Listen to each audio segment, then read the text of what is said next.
Assalamualaikum warahmatullahi wabarakatuh.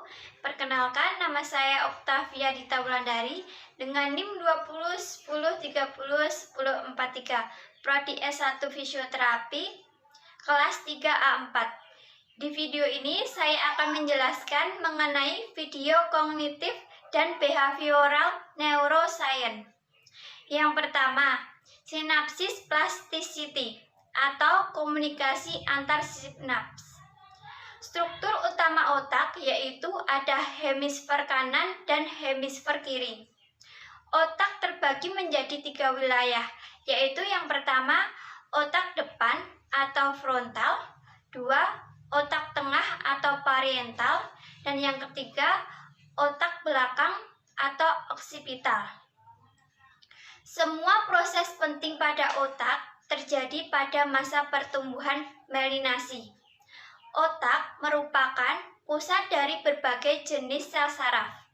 Dalam otak terjadi interaksi antar sel saraf yang terjadi secara cepat yang biasa disebut dengan sinaps. Hubungan antara sinaps terdiri dari 3 jalur utama, yaitu yang pertama, sinyal elektrik di otak, yang kedua, sinyal neuron atau neurotransmitter, dan yang ketiga, junction. Tipe memori pada otak. Ada jangka panjang pada otak. Yang pertama, ingatan implisit, yaitu ingatan di bawah alam sadar atau lingkungan otomatis. Yang kedua, ingatan prosedural atau memori prosedural, yaitu bagian dari ingatan yang tidak sengaja terjadi, yang berhubungan dengan kegiatan motorik. Yang ketiga, ingatan semantik, yaitu ingatan yang tidak berhubungan dengan pengalaman pribadi, tidak berdasarkan luasa lalu, pengetahuan secara umum atau sesuatu seperti nama buah dan negara. Yang keempat, ingatan eksplisit, yaitu memerlukan usaha yang lebih untuk mengingat yang telah lalu atau memerlukan pemicu, misalnya yaitu mengingat tanggal. Yang kelima, ingatan episodik, yaitu koleksi unik pada seseorang karena melakukan kegiatan tertentu yang sangat berkesan. Contohnya yaitu kenangan ulang tahun atau kenangan saat pertama kali kita masuk sekolah.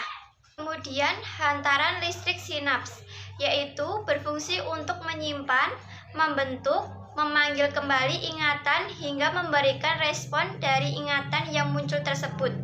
Bisa dengan respon motorik atau ekspresif. Lalu, memori sensori, yaitu mencatat atau menyimpan memori yang diterima dari rangsangan luar melalui bantuan panca indera. Kemudian, ingatan jangka pendek, yaitu jika diulang-ulang maka akan masuk ke ingatan jangka panjang kurang lebih 30 detik. Hanya bisa menerima 7 informasi. Proses terbentuknya ingatan, yaitu terbentuk saat lahir. Ada hipokampus atau bagian otak di lobus temporal yang berfungsi untuk menyimpan satu ingatan. Nah, ingatan akan terbentuk melalui yang pertama, tahap belajar, yaitu proses informasi diterima oleh indera. Kedua, retensi atau informasi disiapkan oleh otak. Ketiga, retrieval atau memanggil ingatan yang telah tersimpan sebelumnya. Tipe menangis dan air mata. Yang pertama, air mata diproduksi oleh kelenjar lakrimal dan menyebar ke seluruh bagian mata.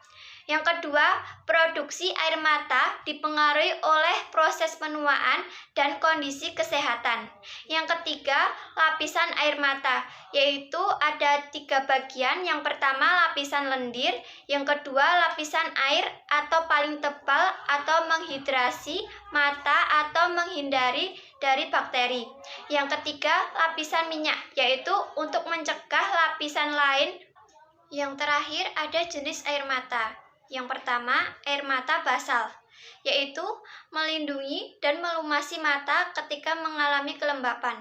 Yang kedua, air mata refleks, yaitu saat mata mendapat rangsangan dari luar tubuh, seperti benda asing atau debu yang memicu munculnya reaksi iritasi. Contohnya, memotong bawang.